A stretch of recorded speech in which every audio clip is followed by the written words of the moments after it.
यावर्षी तुम्हाला चकलीची भाजणी करायची आहे, पण भाजणी कशी काढायची हेच माहिती नाही. तर चला टेन्शन घ्यायचं नाही, लगेच आपण बघूया. त्यासाठी 1 किलो तांदूळ, 1 वाटी हरभरा डाळ, त्यापेक्षाच 1 छोटी वाटी मूग डाळ, अर्धी वाटी उडीद डाळ, डाळ व धणे, जिरे हे घ्यायचं आहे. आणि धान्य धुण्यासाठी जर वेळ नसेल तर एक सुती कपडा घ्यायचा, तो थोडा ओला करायचा आणि त्याला सगळे धान्य व्यवस्थित असे पुसून घ्यायचे आहे.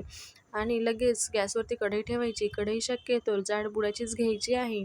त्यामध्ये तांदूळ टाकून घ्यायचे आणि ते व्यवस्थित भाजून घ्यायचे. तांदूळ असे एकदम मोकळे मोकळे झाले की असं समजायचं आता तांदूळ ते भाजलेले आहेत.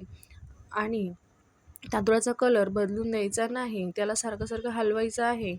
आणि इथे तुम्ही बघू शकता तांदूळाचा कलर बिलकुलही बदललेला नाही. अशा पद्धतीनेच डाळही भाजून घ्यायची. इथे मी हरभऱ्याची डाळ भाजून घेत आहे. तुम्ही जर असा विचार करत असाल आपण सगळ्या डाळी एकदम भाजून घेऊया, तर नाही.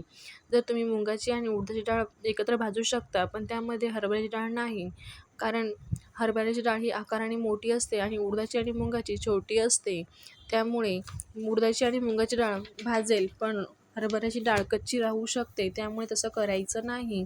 पहिले हरभऱ्याची भाजून घ्यायची, नंतर मुगाची आणि उडदाची तुम्ही सोबत भाजू शकता. अशा पद्धतीने मीही तेच केलं आहे, तुम्ही तेच करू शकता. नंतर त्याचप्रमाणे धणे आणि जिरे 2 मिनटं असे भाजून घ्यायचे आहे. आहा! धण्यांचा आणि जिऱ्यांचा असा मस्त वास सुटला आहे ना, की तेव्हा वास सुटेल तेव्हा असं वाटतंय की आपण आता खरोखर भाजणी काढली आहे. अशा पद्धतीने ते भाजून घ्यायचे. डाळवं भाजायचं नाही, डाळवं तसंच टाकायचं आहे, ते ऑलरेडी भाजलेलं असतं. आणि नंतर अशा प्रकारे ते सगळं मिक्स करून घ्यायचं आणि चक्कीमधून बारीक दळून आणायचं.